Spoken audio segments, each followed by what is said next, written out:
आज हमारा first point है लाइन सेगमेंट। लाइन सेगमेंट, ठीक है। आप इसे समझो, लाइन सेगमेंट का मीनिंग क्या है। अगर आपके पास में कोई भी एक लाइन दी हुई है, तो लाइन की बेसिकली डेफिनेशन ये होती है, line is a straight which extend in both direction infinitely. दोनों तरफ एरो लगाने का मीनिंग ही ये है कि दोनों डायरेक्शन में इनफाइनाइटली बढ़ती रहेगी। It is line. और लाइन सेगमेंट क्या होती है, जिसके टू एंड पॉइंट हो जाए। मतलब लाइन तो ये रही, इट इज लाइन। और लाइन सेगमेंट क्या होगी, सेगमेंट का मतलब हो गया टुकड़ा, इस लाइन का टुकड़ा। और टुकड़ा कैसा होगा, वो इस तरह से होगा। मान लो यहां से लेकर यहां तक ले लिया, ये रहा ए, ये रहा बी, तो ये हो गई लाइन सेगमेंट। तो लाइन सेगमेंट है क्या, रियल में एक लाइन का टुकड़ा ही है जो दोनों साइड में एंड हो जाता है, मतलब जिसके एंड पॉइंट होते हैं। तो आप अगर लाइन सेगमेंट की डेफिनेशन लिखोगे तो लिखना, line segment is a part of line which have two end points।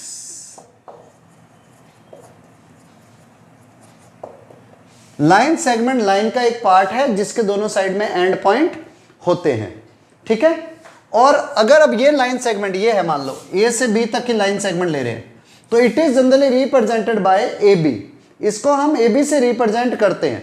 और कैसे रिप्रेजेंट करते हैं, ऐसे लिख देते हैं, या तो लाइन सेगमेंट ए बी, या तो आप इस तरह से लिख दो, या फिर आप ऐसे भी लिख सकते हो, ए बी पर बार लगा करके, ये भी लाइन सेगमेंट ए बी को ही रिप्रेजेंट कर रहा है। या फिर आप बी ए भी लिख सकते हो और उस पर भी बार लगा दो। आप ए बी लिखो या बी ए लिखो, मीनिंग एक ही है, लाइन सेगमेंट ही है, ए बी हो या फिर बी ए हो।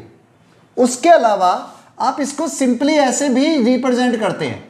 बहुत से जने ऐसे रिप्रेजेंट करते हैं, ए बी के ऊपर बार, कुछ ऐसे रिप्रेजेंट करते हैं, बी ए के ऊपर बार, कुछ सिंपल भी लिख देते हैं, ए बी या फिर बी ए। ये सब एक ही चीज को रिप्रेजेंट कर रहे हैं। ये क्या रिप्रेजेंट कर रहे हैं, लाइन सेगमेंट। ये सब लाइन सेगमेंट ए बी को रिप्रेजेंट कर रहे हैं। इस चीज का हमेशा ध्यान रखना। यहां पर here A and B are end points of line segment A B. यहां पर ए और बी जो है वो लाइन सेगमेंट ए बी के एंड पॉइंट है, क्योंकि ये कॉर्नर में होते हैं। ओके, एक बार आप इतना नोट कर लो। नाउ लाइन सेगमेंट के नेक्स्ट पॉइंट पर आते हैं, इंटीरियर पॉइंट।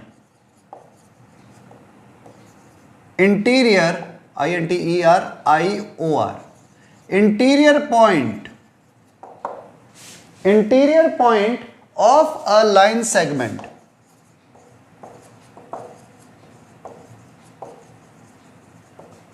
मतलब कोई लाइन सेगमेंट है ए बी, आपके लिए जो ही नहीं, आप ए बी लिखो, आप एक्स वाई लिख लो, नेम तो कुछ भी हो सकता है। अगर कोई भी point, any point P is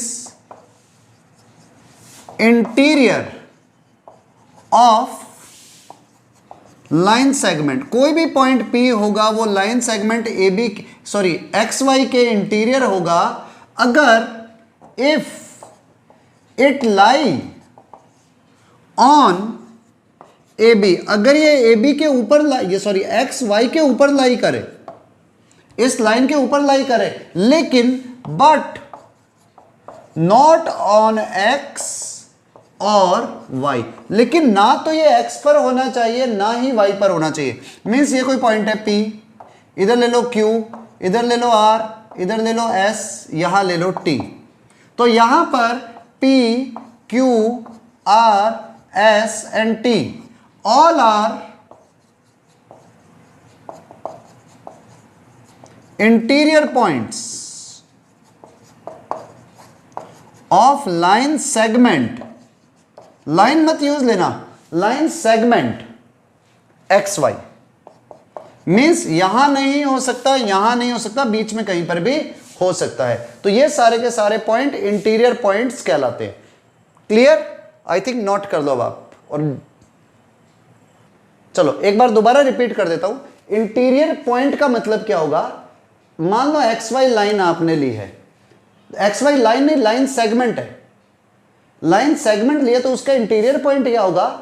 उस लाइन सेगमेंट के ऊपर कोई पॉइंट होगा जो ना तो यहां पर हो सकता है ना ही यहां पर हो सकता है, वो इनके सिर्फ बीच में होगा। T, P, Q, R, S, ये देखो इस लाइन सेगमेंट के ऊपर है और एक्स और वाई के बीच में है, इसलिए they are known as interior point. तो इंटीरियर पॉइंट का मीनिंग हो गया जो लाइन सेगमेंट के ऊपर हो लेकिन लाइन सेगमेंट के एंड पॉइंट पर नहीं होने चाहिए। ठीक है, लिख लो।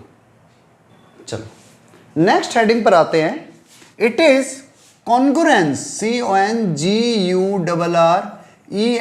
Congruence of line segment. देखो पहली चीज समझना, कॉन्गुरेंस का मतलब क्या होता है। अगर आप कॉन्गुरेंट फिगर की बात करो तो कॉन्गुरेंट फिगर वो फिगर होते हैं जो पूरी तरह से इक्वल हो। जैसे एग्जांपल देता हूं, मेरे दोनों हैंड, दे आर कॉन्गुरेंट।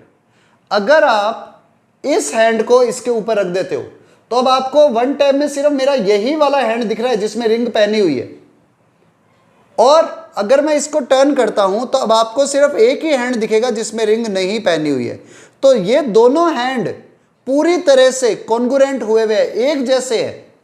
ऐसी अगर आप पेपर्स की बात करो, आपकी कॉपी में पेजेस होते हैं, तो जब एक पेज फोल्ड हुआ हुआ होता है तो आपको सिर्फ वही पेज दिखता है, और जब आप इसको टर्न कर लेते हो और ये सेकंड पेज को भी ऊपर कर देते हो तो आपको सिर्फ सेकंड पेज दिखता है।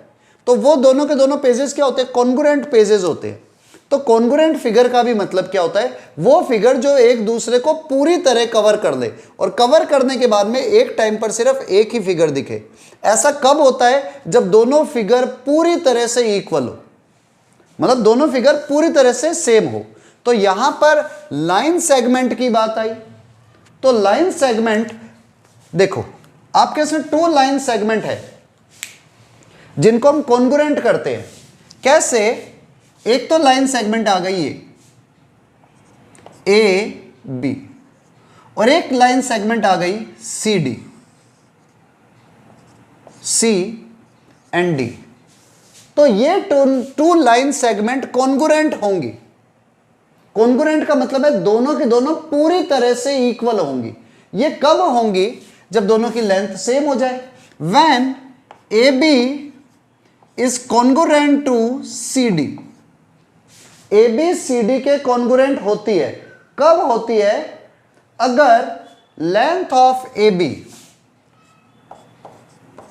Length of A B equal हो जाए लेंथ ऑफ सी डी के। मींस दोनों लाइनें कॉन्गुरेंट होंगी। कॉन्गुरेंट का मतलब जब आप इस लाइन को इसके ऊपर रख दो, लाइन सेगमेंट को, और जब इस लाइन को इसके ऊपर रख दो तो सिर्फ एक ही लाइन दिखाई दे। वैसे तो दोनों बिल्कुल सेम लेंथ की है, तो एक लाइन दिखने का तो कोई मीनिंग ही नहीं है। पर फिर भी अगर हम कहें कि ए बी और सी डी की अगर लेंथ सेम है देन दे आर कॉन्गुरेंट। तो 2 लाइन सेगमेंट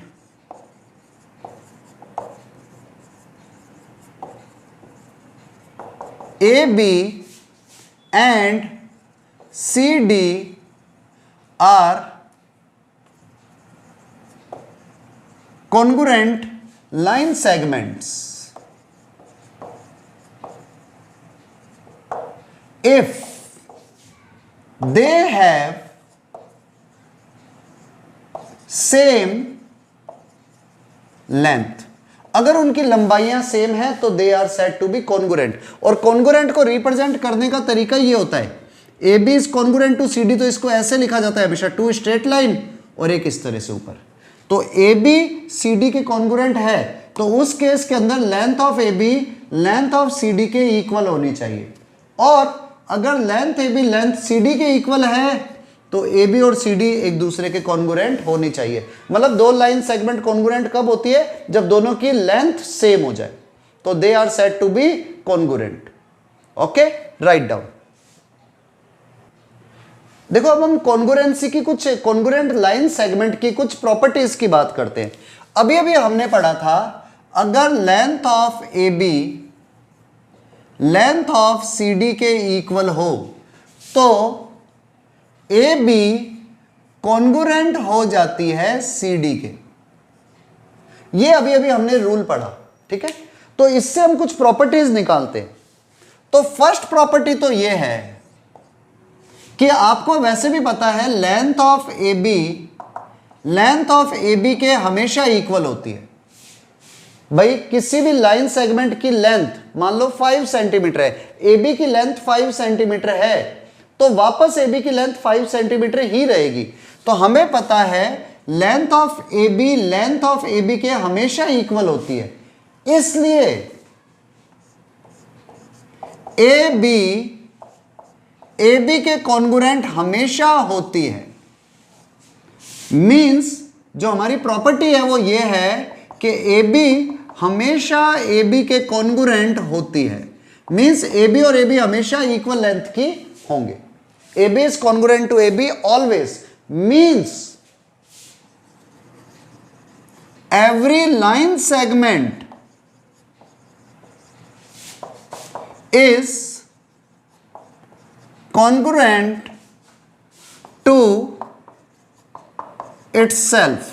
कोई भी लाइन सेगमेंट हो वो हमेशा खुद के कॉन्ग्रुएंट होगी, क्योंकि उसकी लेंथ हमेशा उसकी लेंथ के इक्वल होगी। जैसे एग्जांपल देख लो, ये मार्कर, ये एक लाइन सेगमेंट है स्ट्रेट, और इसका एक इधर एंड पॉइंट है, इसका एक इधर एंड पॉइंट है। अगर मैं इसकी लेंथ निकालता हूं और मान लो इसकी लेंथ 10 सेंटीमीटर आती है, तो इसकी लेंथ और वापस से इसकी लेंथ हमेशा 10 ही रहेगी। ऐसा नहीं होगा एक बार इसकी लेंथ 10 सेंटीमीटर है फिर दोबारा कैलकुलेट करी तो 11 सेंटीमीटर हो गई, तो ऐसा नहीं हो सकता। तो कोई भी लाइन सेगमेंट होगी हमेशा खुद के कॉन्ग्रुएंट होगी। ये इसकी फर्स्ट प्रॉपर्टी है कि every line segment is congruent to itself. लिख लो। नाउ सेकंड प्रॉपर्टी, देखो अभी तो हमने कहा था हर लाइन सेगमेंट खुद के कॉन्ग्रुएंट होती है। अब नेक्स्ट केस, अगर if A B is congruent to C D, अगर ए बी लाइन सेगमेंट किसी और सी डी लाइन सेगमेंट के कॉन्ग्रुएंट है, इसका मतलब length of A B length of C D के इक्वल होगी। अगर ए बी सी डी के कॉन्ग्रुएंट है तो length of A B length of C D के इक्वल होगी। You can write it length of C D length of A B के equal हो जाएगी। मीन्स ए बी की लेंथ सी डी के लेंथ के इक्वल है तो सी डी की लेंथ भी ए बी के लेंथ के इक्वल होगी। और जब सी डी और ए बी की लेंथ इक्वल है, इसका मतलब C D line segment congruent हो जाएगी ए बी लाइन सेगमेंट के। मीन्स अगर if A B is congruent to C D then C D is congruent to A B. अगर एक लाइन सेगमेंट दूसरी लाइन सेगमेंट के कॉन्ग्रुएंट है तो सेकंड लाइन सेगमेंट भी फर्स्ट लाइन सेगमेंट के कॉन्ग्रुएंट होगी। अगेन इसको इस एग्जांपल से समझते हैं। ये ए बी लाइन सेगमेंट है ब्लैक वाली और ये रेड वाली है C D line segment. A B line segment इसके कॉन्ग्रुएंट है, मतलब इसकी और इसकी लेंथ सेम है, तो इसकी और इसकी लेंथ भी तो सेम ही होगी। अंडरस्टूड सी बात है। तो इसका मतलब दे बोथ आर इक्वल। तो अगर ए बी सी डी के कॉन्ग्रुएंट है तो सी डी भी ए बी के कॉन्ग्रुएंट होगी। बहुत सिंपल सा फंडा है, ठीक है। Right down. ये second property. So third point is, अगर आपके पास में if A B is congruent to C D and C D is congruent to A B C D E F, कोई और लाइन ले लेता हूं, E F. A B line segment C D के कॉन्ग्रुएंट है, सी डी ई एफ के congruent है, तो श्योर है then A B is congruent to E F होगा, ई एफ होगा, ए बी ई एफ के कॉन्गुरेंट होगा। क्यों होगा, प्रूफ पर समझो। वैसे तो कुछ लिखने की बात है नहीं, एकदम सिंपल सा है। हमें गिवन है A B is congruent to C D and C D is congruent to E F. इसका सीधा सा मीनिंग हो गया length A B equal to length C D and इसका मीनिंग हो गया length of C D is equal to length of E F. तो अब क्या करो, ए बी की लेंथ सी डी की लेंथ के इक्वल है और सी डी ई एफ के इक्वल है, तो इसका मतलब length of A B equal हो जाएगी लेंथ ऑफ सी डी के। तो जब ए बी और सी डी की लेंथ इक्वल हो, sorry E F, A B C D के इक्वल है, सी डी ई एफ के इक्वल है, तो ए बी ई एफ के इक्वल होगी लेंथ में। तो उस केस के अंदर ए बी कॉन्गुरेंट हो जाएगी ई एफ के। इसको आप ऐसे भी समझ सकते हो, A B is congruent to C D, यानी कि ये रही ए बी लाइन सेगमेंट, ये रही C D line segment and ये रही E F line segment. A B C D के इक्वल है और सी डी ई एफ के इक्वल है, तो ए बी ई एफ के इक्वल जरूर होगी, तो इसलिए ए बी और ई एफ भी कॉन्गुरेंट हो जाएंगे। A B is also congruent to E F. ठीक है, राइट डाउन। अच्छा, आप इसको एक पॉइंट में और भी समझ सकते हो कि ए बी सी डी के कॉन्गुरेंट है, एक line segment A B C D के कॉन्गुरेंट है। कब, अगर ए बी जिस लाइन से आई है, मतलब भाई ए बी जो है वो किसी लाइन का पार्ट था एंड सी डी भी किसी लाइन का पार्ट था, कि अगर वन लाइन जो ए बी जिस लाइन से आई है वो और सी डी जिस लाइन से आई है वो दोनों एक दूसरे के ऊपर आ जाएं तो पूरी तरह से एक दूसरे के ऊपर ही रहेंगे, मींस एक दूसरे को कवर कर देंगे। मींस अगर ए बी सी डी के ऊपर रहेगी और सी डी ए बी के ऊपर रहेगी, मतलब सीधी सी बेसिक स्टेप एक ही है कि दो लाइन सेगमेंट इक्वल कब होती है, जब दो लाइन सेगमेंट कॉन्गुरेंट कब होती है, जब उनकी लेंथ सेम हो, या बोल दो दोनों सेम लाइन के ऊपर हो। Write down. Next new heading डाल दो, line segment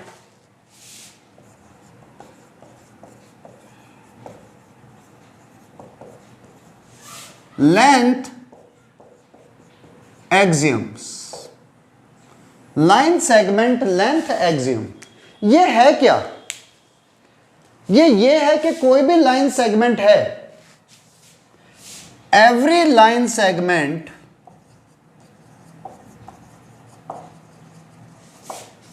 have a length, कोई भी लाइन सेगमेंट होगी उसकी लेंथ होगी, and it should be finite. कोई भी लाइन सेगमेंट होगी, एक तो उसकी लेंथ होगी और वो फाइनाइट होगी। फाइनाइट का मतलब क्या है, 2 centimetre, 3 centimetre, 1 centimetre, 4 centimetre, 5 centimetre, 6 centimetre, 7, 8, 2.9, 3.8, 15.28, 7 centimetre या मीटर, तो सबकी लेंथ होगी, लेकिन वो फाइनाइट होगी। ऐसे नहीं कि यहां से लेकर यहां तक इन्फिनिटी चलती जा रही है, वो लेंथ नहीं हो पाएगी, वो तो फिर इनफाइनाइट लेंथ हो जाएगी, जो किसकी होती है, लाइन की। तो हर लाइन सेगमेंट की एक लेंथ होती है whose यूनिट इज या तो मीटर में या सेंटीमीटर में या मिलीमीटर में या किलोमीटर में या इंच में या फीट में, एटसेट्रा एटसेट्रा, किसी में भी। आप लाइन को जब भी मेजर करोगे तो लेंथ को metre, centimetre, kilometre, millimetre, decimetre, decametre, जो भी है मीटर में मेजर करोगे या सेंटीमीटर में, इंचेस में, किसी में भी, तो लेंथ को हमेशा मेजर किया जाता है। और लिखते कैसे है, लेंथ ऑफ ए बी, मान लो r सेंटीमीटर की आ गई तो ऐसे लिखोगे। किसी की भी लेंथ को इस तरह से लिखा जाता है, जैसे आप स्केल से लेते हो ना, ये मान लो आपने यहां से लेकर यहां तक मेजर करी ए बी, और ये हमने मान लो स्केल से मेजर करी और ये 10 सेंटीमीटर आ रही है, तो आप लिखोगे length A B is equal to 10 centimetre. बहुत सी जगहों पर इसको सिर्फ ये भी लिखा जाता है, A B is equal to 10 centimetre. बस आपको ये याद रखना है, आपको याद ये रखना है कि लाइन नहीं है, लाइन सेगमेंट है। It is not a line, क्योंकि लाइन की लेंथ होती है इन्फिनिटी, क्योंकि लाइन दोनों तरफ एक्सटेंड होती रहती है, और लाइन सेगमेंट की लेंथ लिमिटेड होती है। Right down. Yes, next point is line segment addition axioms. Line segment addition AXIOMS। ये है क्या? लाइन सेगमेंट एडिशन एक्सियम है क्या?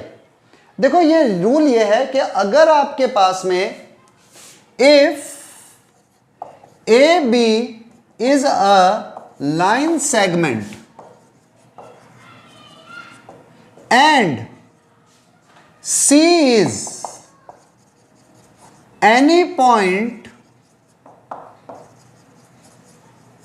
interior AB। देखो, AB अगर अपने पास कोई लाइन सेगमेंट है और C उसके अंदर कोई भी इंटीरियर पॉइंट है एक, लाइक दैट, ये रहा AB, इसके बीच में C कोई इंटीरियर पॉइंट है, वो कहीं पर भी हो सकता है। तो आप A से B तक की लेंथ को मेजर करते हो, length AB, it is equal to length AC plus length of CB। मीन्स सीधा सा रूल है, एकदम सिंपल रूल है कि अगर आपको, आप इसको यूं समझो, मान लो मुझे दिल्ली से बॉम्बे जाना है, दिल्ली से बॉम्बे जाना है, सीधा स्ट्रेट स्टेशन है, और बीच में मैंने कोई इंटीरियर स्टेशन ले लिया और मुझे दिल्ली से बॉम्बे तक की डिस्टेंस मेजर करनी है। मैं इतना नहीं कर पा रहा हूं, तो मैं दिल्ली से उस स्टेशन तक की डिस्टेंस मेजर कर लूं और फिर उस स्टेशन से बॉम्बे तक की डिस्टेंस मेजर कर लूं, तो मेरे पास पूरी डिस्टेंस आ जाएगी। तो ऐसे ही मुझे लेंथ ऑफ AB निकालनी है, तो it is equal to length of AC plus CB। यानी कि length, line segment addition axioms क्या कहती है कि अगर आपको A से B तक कोई लाइन सेगमेंट है, उसमें आप AC प्लस CB लेते हो, तो length of AC plus length of CB is equal to length of AB। पूरी लेंथ AB का रूल है लेंथ AC प्लस CB। बड़ा बेसिक रूल है, लिख लो। चलो नेक्स्ट पॉइंट पर, लाइन सेगमेंट कंस्ट्रक्शन एक्सियम्स। ये कंस्ट्रक्शन एक्सियम क्या है? मतलब लाइन सेगमेंट कंस्ट्रक्शन एक्सियम्स। देखो, है क्या हमारे पास में लाइन सेगमेंट कंस्ट्रक्शन एक्सियम्स, कि आपके पास में L कोई भी लाइन है, if L is a line and O is any point on it। L एक हमारे पास में लाइन है, लाइन को हमेशा इंग्लिश अल्फाबेट के स्मॉल लेटर से लिखते हैं। O इस पर कहीं पर भी कोई पॉइंट है, O is any point on it, then if R is any positive number, अगर R कोई पॉजिटिव नंबर है, then we can take 2 points P1 and P2।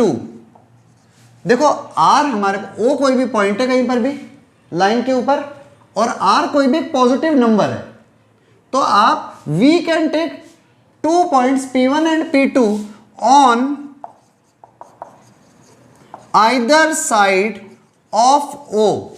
O के either side लिख दो या opposite side लिख दो, on line such that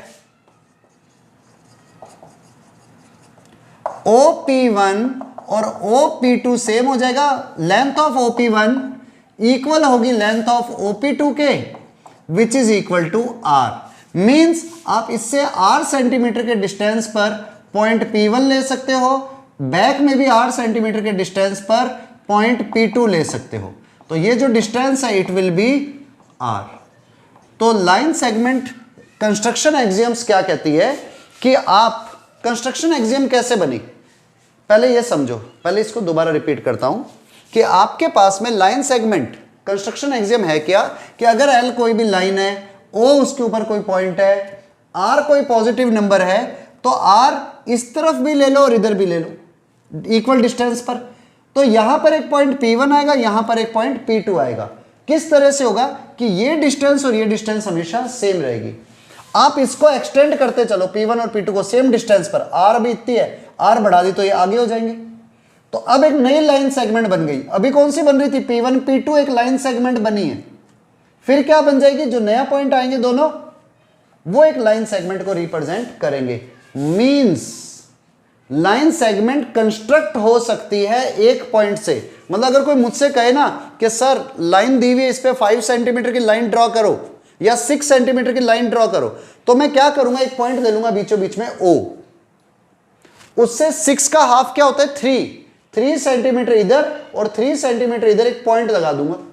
तो ये जो डिस्टेंस आएगा इट विल बी 6। अगर वो मुझसे कहता है सर 5 सेंटीमीटर की करो तो 5 का हाफ 2.5 होता है, तो 2.5 सेंटीमीटर डिस्टेंस बैक चला जाऊंगा, 2.5 सेंटीमीटर डिस्टेंस आगे चला जाऊंगा। But number R should be positive. अगर यही मुझसे कहे 10 सेंटीमीटर का लाइन सेगमेंट चाहिए तो O से 5 सेंटीमीटर आगे चले जाओ, 5 सेंटीमीटर बैक चले जाओ, ये 10 सेंटीमीटर का लाइन सेगमेंट बन जाएगा। तो लाइन सेगमेंट कंस्ट्रक्ट हो रही है, तो ये कंस्ट्रक्शन एक्सियम है लाइन सेगमेंट की। Okay, right down. चलो कुछ और पॉइंट समझते हैं। सबसे पहला पॉइंट तो ये है कि अगर कोई भी पॉइंट, मान लो A B लाइन सेगमेंट है, इसके बीच में कहीं पर भी कोई पॉइंट C है, अगर लाइन सेगमेंट के ऊपर कोई पॉइंट C है जो बिटवीन A और B है, तो इसका मतलब पक्का है A C and B are collinear. ये हमेशा कोलिनियर पॉइंट्स होते हैं, क्योंकि भैया ये लाइन सेगमेंट पर है, तो वास्तव में देखा जाए तो एक लाइन पर भी तो है, तो they are collinear. First point तो ये आया। सेकेंड पॉइंट, A से C तक की डिस्टेंस और C से B तक की डिस्टेंस को ऐड करोगे तो इट विल बी AB, जो हमने पहले लिख लिया था। अब अगर third point, if C is the mid point,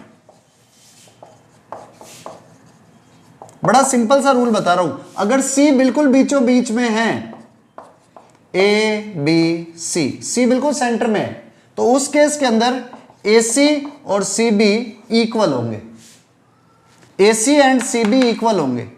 तो आप इस वाली कंडीशन में लिख सकते हो AC प्लस CB, AC और CB तो सेम है, तो AC plus AC is equal to AB। AC plus AC means 2AC equal to AB, means AC is equal to AB by 2। तो मतलब सीधी सी बात है, जो C पॉइंट होगा वो AB का हाफ हो जाएगा। बड़ा सिंपल रूल बता रहा हूं, अब इसको रिपीट करने की मुझे नहीं लगता जरूरत पड़ेगी। भैया AC बिल्कुल बीचों बीच में होगा, सीधी सी बात, अगर C मिड पॉइंट है